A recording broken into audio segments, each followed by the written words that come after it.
दिवसाची सुरुवात होते गरमागरम पराठा आणि कडक चहाने. आमच्या घरी काही पाहुणे आले आहेत, तर आम्ही काही दिवस ताईकडे शिफ्ट झालो आहोत. चला तर मग ब्रेकफास्ट पूर्ण करून पुढे निघूया. ऑफिससाठी निघाल्यावर रस्त्यात मला हे बुड्डी का बालवाले दादा दिसले. आधी एकच दिसला, मग पुढे दोन दिसायला लागले.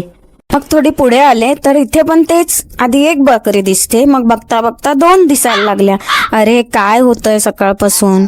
संध्याकाळी निघाल्यावर आधी काहीच प्लॅन नव्हता. लिटरली रस्त्यावर चालता चालता प्लॅन बनवला की आज दादरला जायचंय.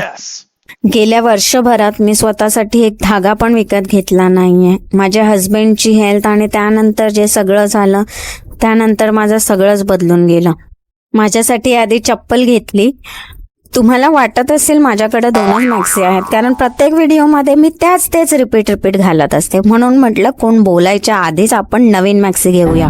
आता पुढे जाऊया, कारण बहिणीला तिचा एक टॉप एक्सचेंज करायचा आहे आणि त्यासाठी आम्हाला जावं लागणार आहे मॅक्समध्ये. टॉप तर एक्सचेंज झाला, पण बिलिंग काउंटरवर इतका वेळ गेला, माझी तर एनर्जी एकदम 0 झाली. माझा चेहरा बघा किती थकलाय बिचारा.